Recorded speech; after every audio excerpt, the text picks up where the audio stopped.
রাধে রাধে। জয় ভগবান কৃষ্ণ। বছরের অন্যতম পবিত্র তিথি পৌষ সংক্রান্তি বা মকর সংক্রান্তি আসতে চলেছে। এই বিশেষ দিনে বাড়িতে নিয়ে আসুন একটি ফল। মা লক্ষ্মীর কৃপায় সারা বছর অর্থ আসবে। আপনি আর আপনার পরিবারের সবাই সুস্থ থাকবেন। যেদিন সূর্যদেব ধনু রাশি থেকে মকর রাশিতে প্রবেশ করেন, সেই দিনটাকে মকর সংক্রান্তি বলা হয়। সনাতন হিন্দু শাস্ত্র অনুযায়ী মকর সংক্রান্তি এক বিশেষ পুণ্যতিথি, কারণ শাস্ত্রে মকর সংক্রান্তিকে দেবতাদের দিন হিসেবেও উল্লেখ করা হয়েছে। কারণ সূর্যের উত্তরায়ণের সূচনা এই দিন থেকেই হয়। পুরাণে বর্ণনা অনুযায়ী উত্তরায়ণকাল দেবতাদের দিন এবং দক্ষিণায়নকাল পিতৃলোকের রাত। তাই এই সময় করা দান, জপ, ধ্যান, ধর্মগ্রন্থ পাঠ ও স্নানের ফল বহুগুণে বেশি বৃদ্ধি পায়। প্রেমানন্দজি মহারাজ বলেছেন, যে কোনো দান দেওয়ার সময় মনে মনে বলতে হয়, হে ভগবান, তোমারই দেওয়া দান আমি তোমাকেই দিচ্ছি। এবং এইভাবে দান করলে অনেক উপকার পাওয়া যায়। পুরাণে আরও বলা হয়েছে যে পৌষ সংক্রান্তি বা মকর সংক্রান্তিতে গঙ্গা, যমুনা বা যে কোনো পবিত্র নদীতে স্নান করলে জন্ম জন্মান্তরের পাপ ক্ষয় হয়ে যায়। বিশেষত গঙ্গাসাগর স্নানের মাহাত্ম্য অপরিসীম। স্কন্দ পুরাণে গঙ্গাসাগর স্নানের বিশেষ মাহাত্ম্য উল্লেখ আছে। বলা হয়েছে, শত অশ্বমেধ যজ্ঞর ফল যা একবার গঙ্গাসাগর স্নান করলে তা লাভ করা যায়। এই কারণে পৌষ সংক্রান্তিতে গঙ্গাসাগরে লক্ষ লক্ষ পুণ্যার্থী স্নান করতে আসেন। এই দিনে তিল দান, তিল ভোজন এবং তিলের দ্বারা হোম করলে শনিদেব, ধর্মরাজ্যম ও পিতৃপুরুষগণ সন্তুষ্ট হন। এছাড়া পৌষ সংক্রান্তিতে সূর্যদেবের উপাসনা অত্যন্ত গুরুত্বপূর্ণ। সূর্যদেবকে অর্ঘ্য প্রদান করলে দেহ ও মন সুস্থ থাকে এবং জীবনে উন্নতি, যশ ও সৌভাগ্য লাভ করা যায়। গৃহস্থদের জন্য এই তিথিতে অন্ন, বস্ত্র, তিল, গুড় এবং অর্থ দান বিশেষভাবে পুণ্যদায়ক। আসলে মকর সংক্রান্তি সনাতন হিন্দুদের জন্য ধর্ম, দান, ত্যাগ ও আত্মশুদ্ধির এক বিশেষ মহামঙ্গলময় তিথি। তাই প্রায় প্রতিটি শাস্ত্রে মকর সংক্রান্তির দিন সকালে স্নান, দান, জপ, ধ্যানের জন্য বিশেষভাবে উল্লেখ করা হয়েছে। বিষ্ণু পুরাণে বলা হয়েছে যে সূর্য যখন মকর রাশিতে প্রবেশ করেন তখন দেবতারা বিশেষভাবে প্রসন্ন হন। এই সময়ে ভগবান বিষ্ণুর পূজা, দান ও ব্রত করলে অক্ষয় পুণ্য লাভ করা যায়। এই গ্রন্থে স্পষ্টভাবে বলা হয়েছে যে এই দিনে দান করা বস্তু কখনো নিঃশেষ হয়ে যায় না। পদ্মপুরাণে উল্লেখ আছে যে মকর সংক্রান্তিতে তিল দান করা সর্বশ্রেষ্ঠ দান। আরও বলা হয়েছে যে তিল দ্বারা স্নান, তিল দ্বারা হোম, তিল দ্বারা দান ও তিল ভক্ষণ, এই 4 রকম কর্মে মানুষ যমরাজের ভয় থেকে মুক্ত হয়। এই কারণে মকর সংক্রান্তির দিন তিল আর গুড়ের বিশেষ প্রচলন দেখা যায়। এছাড়া পৌষ সংক্রান্তিতে রয়েছে শ্রী শ্রী সত্যনারায়ণ পূজা এবং পৌষ মাসের এই শেষ দিনই পড়েছে শর্তিলা একাদশী। অন্যদিকে জ্যোতিষশাস্ত্র মতেও শনিদোষ, বাস্তুদোষ ও গ্রহদোষের প্রতিকার, স্নান এবং দান করার জন্য পৌষ মাসের সংক্রান্তি বা মকর সংক্রান্তির দিনটি বিশেষভাবে উল্লেখযোগ্য। নমস্কার বন্ধুরা, আজকে নতুন পর্বে আপনাদের সকলকে জানাই আন্তরিক শুভেচ্ছা ও স্বাগতম। আজ আমরা জানবো এমন কিছু গুরুত্বপূর্ণ তথ্য যা স্বয়ং ভগবান কৃষ্ণ নিজে বলেছেন। পৌষ মাসের সংক্রান্তি তিথিতে কি করবেন আর কি করা একেবারেই নিষেধ, এই বিশেষ দিনে কি খাবেন আর কি খাবেন না, এবং মকর সংক্রান্তির দিনে কোন ফল বাড়িতে নিয়ে আসা অত্যন্ত শুভ। এই দিন যে ফল বাড়িতে আনলে মা লক্ষ্মীর কৃপায় সারা বছর অর্থ আসবে এবং আপনি আর আপনার পরিবারের সদস্যরা সুস্থ থাকবেন। এছাড়াও আমরা জেনে নেব সংসারের অর্থ ও সৌভাগ্য বাড়ানোর জন্য পৌষ সংক্রান্তির অতি প্রাচীন ও পরীক্ষিত 4টি শক্তিশালী উপায় বা টোটকা। এগুলি মানলে বাস্তুদোষ কেটে যাবে, পরিবারে থাকবে শান্তি, আপনার আয় বাড়বে, কর্মে মিলবে সাফল্য। আপনি পৌষ সংক্রান্তির কোনো ব্রত পালন করুন অথবা না করুন, তবে পৌষ সংক্রান্তির বিশেষ নিয়ম ও আহার বিধি অবশ্যই মেনে চলুন, কারণ এই দিনে ছোট্ট কিছু কাজ ও সাবধানতা আপনাকে এনে দিতে পারে সারা বছরের শান্তি ও সুস্থতা ও সমৃদ্ধি। বন্ধুরা, এবার আমরা জেনে নেব এই বছর মকর সংক্রান্তি উৎসব কোন সময় পড়েছে, আর দান করার সময়টা কখন, আর কি কি শুভ মুহূর্ত রয়েছে। ব্রহ্ম মুহূর্তের সময় কখন পড়বে। আমাদের সনাতন হিন্দু ধর্মে সূর্যের উত্তরায়ণ কালকে খুবই শুভ বলে মনে করা হয়। আমাদের প্রধান ধর্মগ্রন্থ মহাভারত থেকে জানতে পারি পিতামহ ভীষ্ম উত্তরায়ণের প্রতীক্ষা করে সরসজ্জায় অবস্থান করেছিলেন। মকর সংক্রান্তির দিনে উত্তরায়ণ শুরু হওয়ায় সেই সময় তিনি ইচ্ছা মৃত্যু গ্রহণ করেন। তাই এই দিনকে মহামৃত্যুদায়ক তিথিও বলা হয়েছে। এই ঘটনা খুবই পুণ্যদায়ক বলা হয়েছে। শাস্ত্র মতে এই দিনে দেহ ত্যাগ করলে মোক্ষ লাভ সহজ হয়। ভগবদ্গীতার অষ্টম অধ্যায়ে ভগবান কৃষ্ণ বলেছেন, এই উত্তরায়ণের সময়টি মানুষের ব্রহ্মজ্ঞান ও মুক্তির সঙ্গে ওতপ্রোতভাবে জড়িয়ে আছে। তাই পৌষ সংক্রান্তি বা মকর সংক্রান্তি উৎসবটা খুব বেশি গুরুত্বপূর্ণ হয়ে উঠেছে।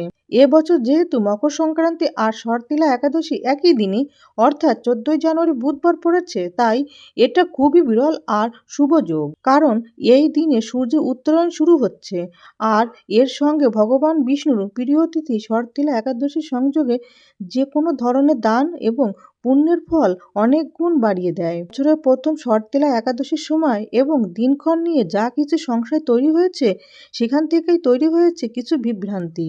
অনেকে বলছেন যে মকর সংক্রান্তি হলে এই দিন অবশ্যই খিচুড়ি খেতে হবে। আবার কেউ কেউ চিন্তায় পড়ে গেছেন যে একাদশীর দিন তো খিচুড়ি খাওয়া হয় না, তাহলে এখন কি হবে?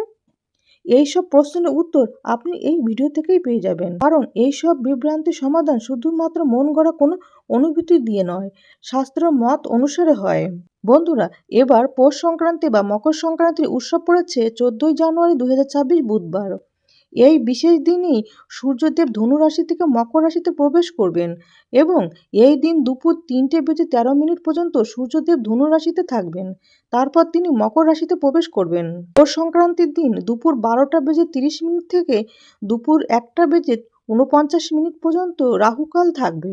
এই সময়ের মধ্যে কোনো শুভ কাজ করা ঠিক নয়।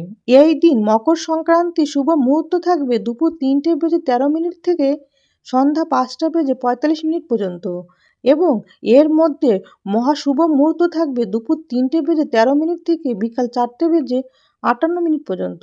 সংক্রান্তির দিনে আমরা যেসব পুণ্য কাজ ও শুভ কর্ম করি, যেমন স্নান, সূর্যদেবকে অর্ঘ্য দেওয়া, ভোগ নিবেদন করা, পূজা পাঠ, জপ ধ্যান এবং দান করা ইত্যাদি সব কিছুই এই সময়ে বিশেষ ফলপ্রদায়ক হয়।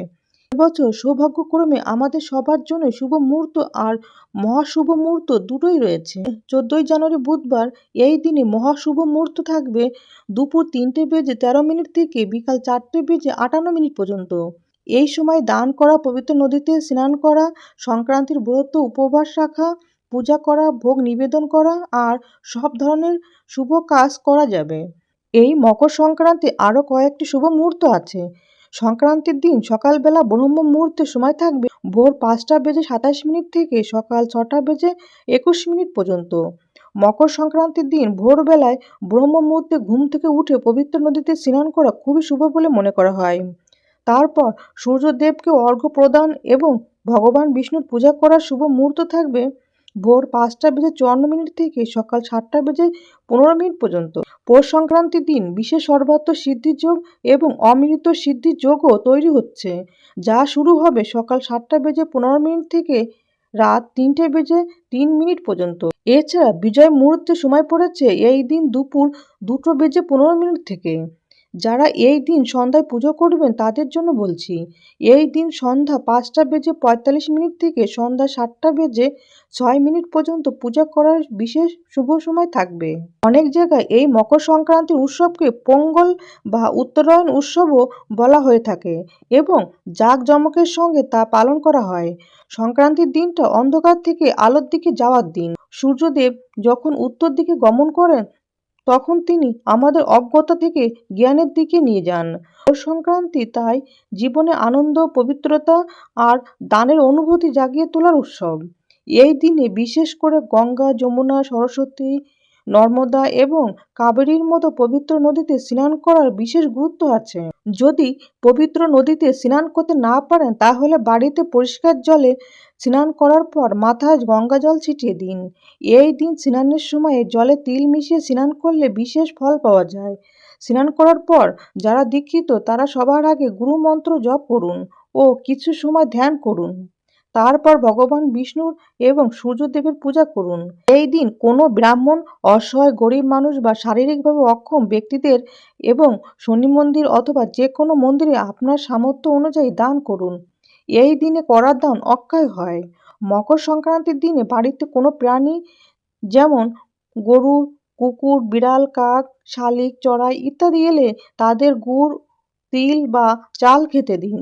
এতে ভগবান আপনার উপর প্রসন্ন হবেন। তবে ভুল করেও বাড়ি থেকে কোনো প্রাণীকে তাড়িয়ে দেবেন না। পৌষ মাসের সংক্রান্তিতে লক্ষ্মী পূজা করলে মা লক্ষ্মীর বিশেষ কৃপা পাওয়া যায়। তাছাড়া এবারের সংক্রান্তি যেহেতু বুধবারে পড়েছে, তাই এই দিন সকালে স্নানের পর সূর্য অর্ঘ্য দিয়ে তারপর বিঘ্নহর্তা গণেশের স্তব পাঠ করুন এবং এর সাথে মা লক্ষ্মীর পাঁচালীও পাঠ করুন। এছাড়াও মকর সংক্রান্তির দিন পেঁয়াজ, রসুন, মুসুরির ডাল, মাছ, মাংস, ডিম ইত্যাদি খাবেন না।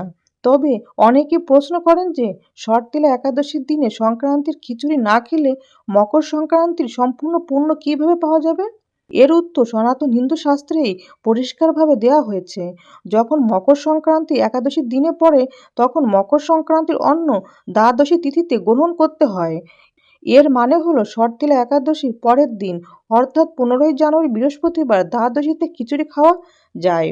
এর ফলে শর্তিলা একাদশীর নিয়মও ভঙ্গ হয় না এবং মকর সংক্রান্তির পুণ্য সম্পূর্ণরূপে বজায় থাকে।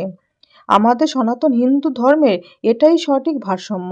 এছাড়া ভগবান কৃষ্ণ, শ্রীমতী রাধারানী, ভগবান নারায়ণ, মা লক্ষ্মী, মা গঙ্গা এবং ভগবান সূর্যদেবের এই পবিত্র পৌষ সংক্রান্তির দিন কোনো প্রকার নেশাজাতীয় কোনো খাবার গ্রহণ করা উচিত নয়। ঝগড়া বিবাদ করা নিষেধ।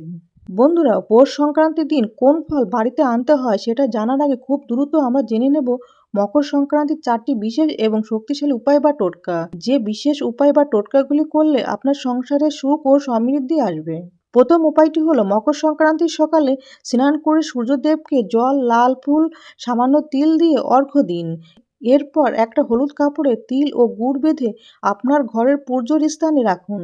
এর ফলে অর্থের প্রবাহ স্থির থাকে ও ক্রমশ উন্নত হয়। দ্বিতীয় উপায়টি হলো মকর সংক্রান্তির দিন তিল ও গুড়ের নাড়ু বানিয়ে প্রথমে সূর্যদেব ও ভগবান বিষ্ণুকে নিবেদন করুন।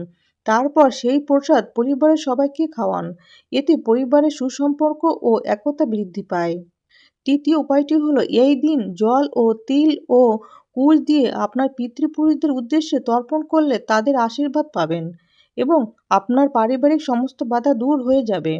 এবার আসছি চতুর্থ উপায়টির কথায়। মকর সংক্রান্তিতে যেটাই দান করবেন তা অক্ষয় ফল দেয়। এই দিনে দান কখনোই নিষ্ফল হয় না।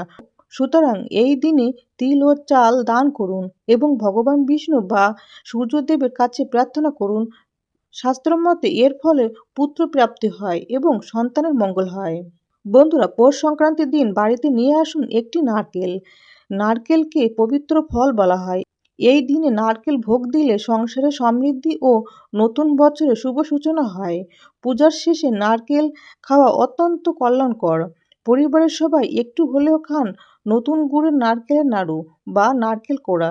কিন্তু সেই নারকেলের নাড়ু ভগবান কৃষ্ণ, সূর্যদেব, ভগবান নারায়ণ এবং মা লক্ষ্মীকে নিবেদন করেই তবেই খাবেন। ফলে মা লক্ষ্মীর কৃপায় সারা বছর অর্থ আসবে এবং আপনি আর আপনার পরিবারের সবাই সুস্থ থাকবেন। বন্ধুরা, আশা করি ভিডিওটি আপনাদের কাছে সামান্য হলেও উপকারে আসবে। ভগবান কৃষ্ণ, ভগবান মহাদেব, সূর্যদেব এবং লক্ষ্মী নারায়ণের কৃপায় আপনারা সবাই ভালো থাকুন, সুস্থ থাকুন এই প্রার্থনা করি। আজকের মতো এখানে সমাপ্তি করলাম। জয় ভগবান কৃষ্ণ, জয় মা লক্ষ্মী, জয় সূর্যদেব। রাধে রাধে।